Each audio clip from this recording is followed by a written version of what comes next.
Hi guys, and welcome to another video. I feel so bad. I just started filming and I couldn't remember if we spoke to Gwen at the end of the last episode.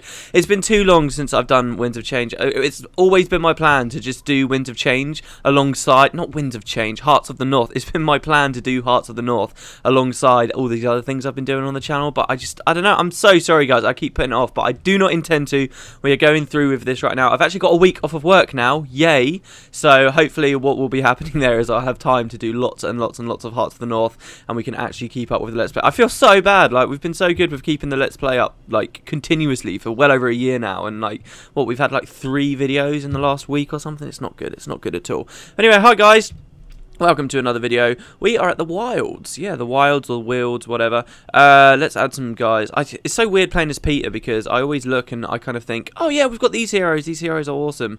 And then I suddenly realise, oh wait, no, they're not all awesome. I haven't really played this character that much and he hasn't got many of the Nightfall heroes. Let me just check the builds are okay. I think that should be okay. We've got a Soul Twister and we've got a healer. Yeah, that's brilliant. Right, so yeah, let's go on out. We're at the Wilds because I don't think you're actually supposed to come to this area here. Why haven't I got a weapon equipped? Oh, what has happened to you, Peter? What have I been doing on your screen? I don't know. We're using oppressor stuff, though, aren't we? There we go. Yeah, so I think you're actually supposed to go from the Temple of the Aegis. However, Wiki does inform me that apparently this is a little bit of a faster route. And also, hey, I actually really quite like this stuff here because it's a really nice reason to come back to these areas. It's been so long since we've kind of walked around places like this. We had that stuff at the start of Warring Kryta where we were doing Zin's quests and going to the secret lair and stuff. And that was out here in the Maguma. But there's really not that much reason to come around the Maguma. Especially considering that the actual capital city around here has no quest or nothing to do or no real importance to go back there at all. It's like one of those regions that's always empty and there's not much point coming back if you're not doing vanquishing and stuff like that. I mean, you can say the same about the Crystal Desert, I think, but the Crystal Desert, I actually quite like that there's not much reason to go back there because when you get to the Crystal Desert, at that point in the story, the whole idea is that it's kind of separate from the rest of the world and you're in this old forgotten land that's swallowed up every civilization that's ever gone there, and it's supposed to feel desolate and it's supposed to feel empty, and that's really, really awesome.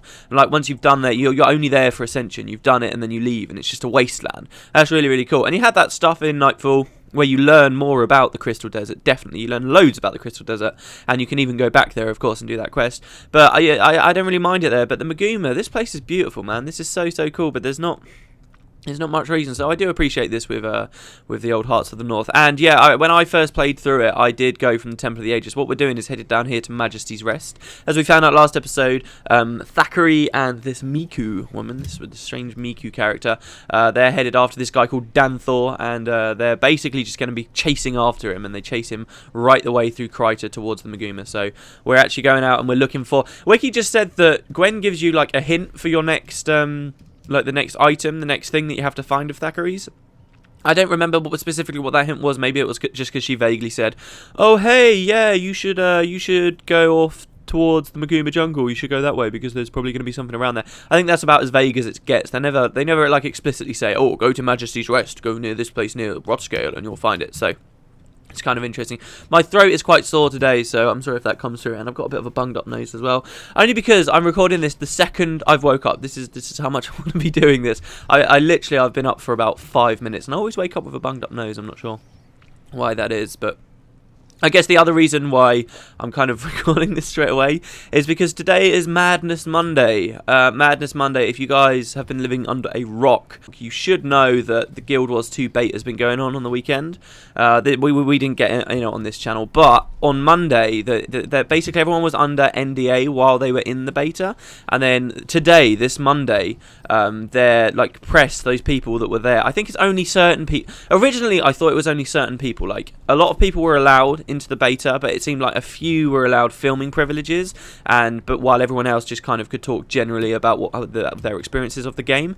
However, it's as time went on, it just seems like more and more people were just saying, "Oh yeah, I've got in it, and we're going to be having all this footage going up." So now it's the Guild Wars 2 scene here on YouTube and on all the different fan sites and stuff is going to explode today on Monday, because now all of those people can put up all their impressions and their videos and stuff like that of the game. So it'll be really interesting to see the amount of stuff that goes up. I've already seen, actually, just putting out normal videos that I do on my channel, just normal stuff. a lot more new people have started watching them, and it must just be because now the actual beta's hit, this game that we've been playing for like over a year now in sort of preparation, like a lot more of the general public are now aware of it, and you definitely can see it. A lot of people are sort of very interested in Guild Wars 2 and looking at this kind of stuff, so we'll have to see what happens.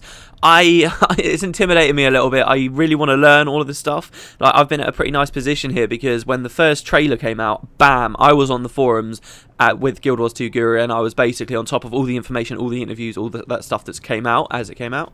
When I started Let's Playing, I kept that up for quite a while. I do feel like I've maybe slipped behind a little bit lately, a bit where I've been focusing a lot more on the channel and sort of filming videos and stuff. As soon as I got the job, really, that was kind of it. That was like, I didn't really have time to always be on the forums anymore. However, it was quite nice because by that point, I think we'd already kind of learned most stuff. Like the Mesmer reveal was only the only real reveal I didn't spend much time on the forums about and stuff. So we didn't get that much information, but now all of this stuff's going to come out, and it's like a whole new wave of things, and it's like so much to learn. And if I want to be on top of everything I know, then I kind of need to pay attention to all that stuff. So, but then again, it just seems a little bit overwhelming, so I think I'll probably just stick making videos and see I'll probably read a few articles and look at a fair few of the videos and stuff just to see what's going on.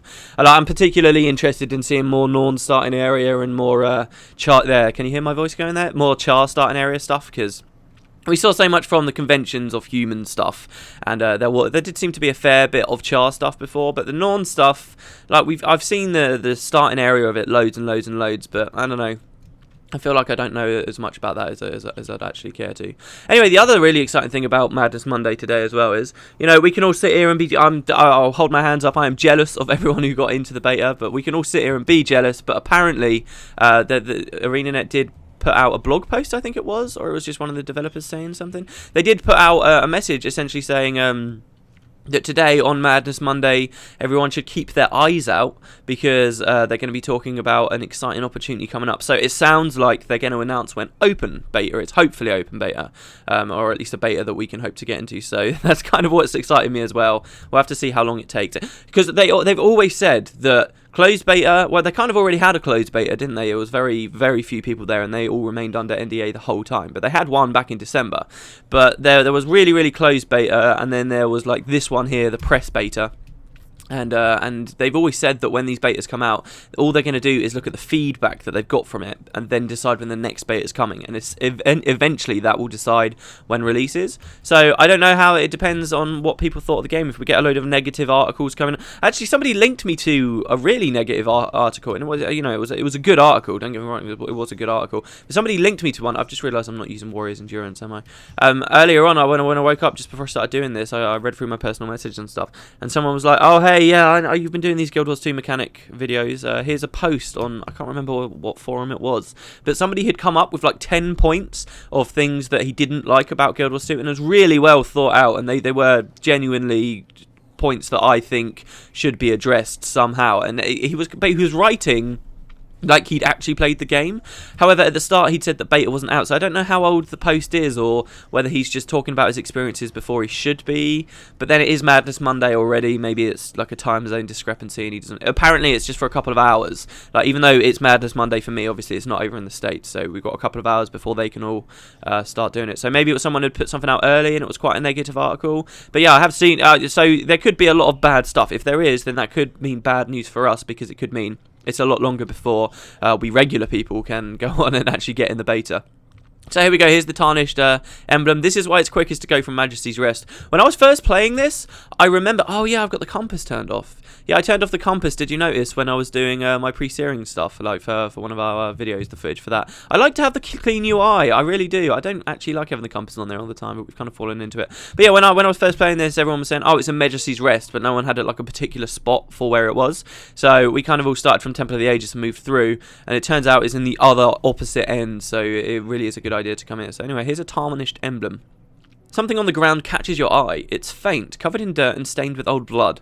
Closer inspection reveals it to be the tarnished emblem of a high-ranking White Mantle member. What happened here? Perhaps the scrying pool can provide further answers. Oh yes, I do need to know what happened. So let's get going. And yeah, you saw that was a pretty awesome reward. Hard mode.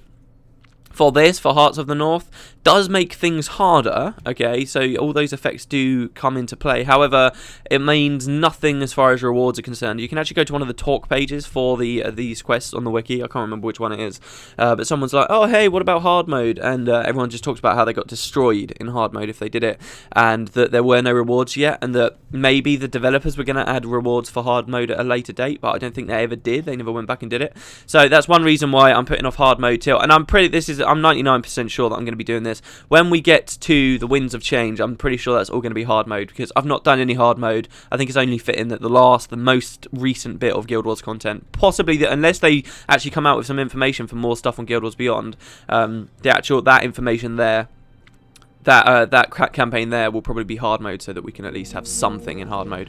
But yeah, the scrying pool begins to react as you approach. Thoughts of the tarnished emblem fixed firmly on your mind. Also, the other thing is, in Winds of Change you get unique rewards and different dialogue and stuff for being in hard mode, so how could I not? What have we got? So we can still see the story of the arrowhead, of course, but now we can see the story of the tarnished emblem.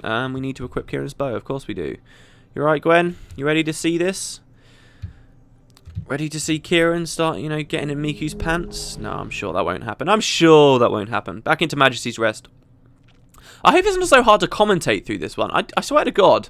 It might be because I've not been doing that many Let's Play episodes as I usually am, and I'm falling out of it or something, but it was so hard to commentate for, like, the 20 minutes straight being in this mission last time. It was ridiculous. Anyway, Kieran says, we've made up a lot of ground. At this rate, we'll catch up to Danthor soon.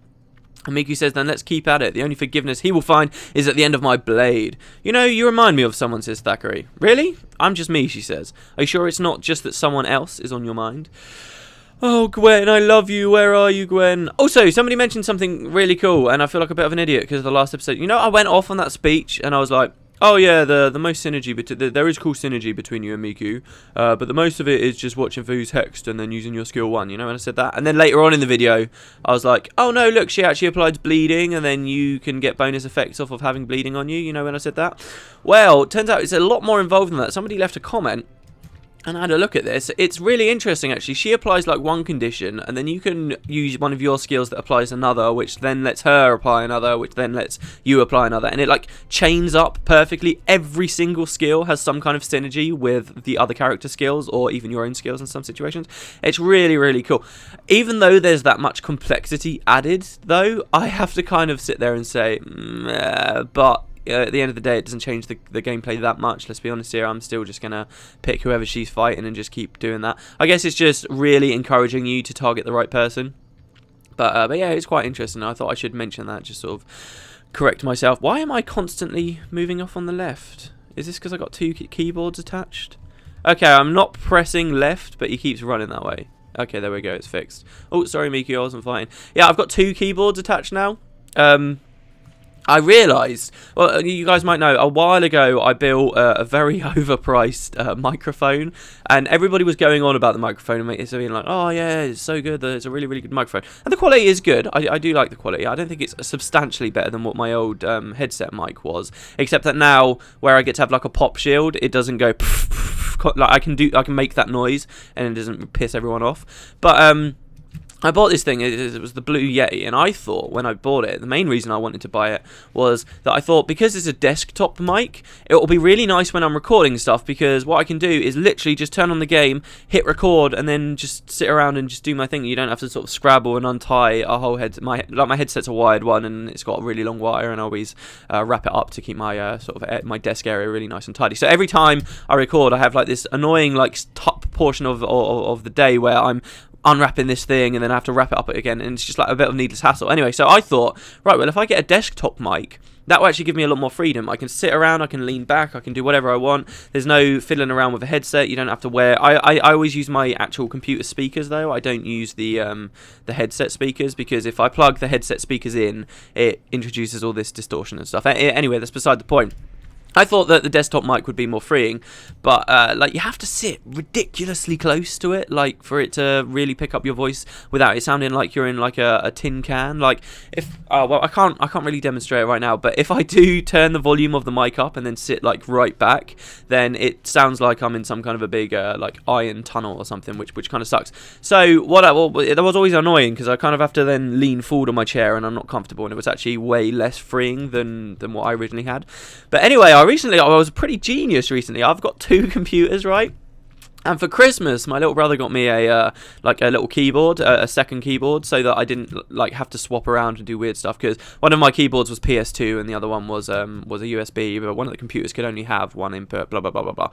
So anyway, I got this second keyboard so that I could have both plugged into both computers at all times. And I was like, oh yeah, okay, that's awesome.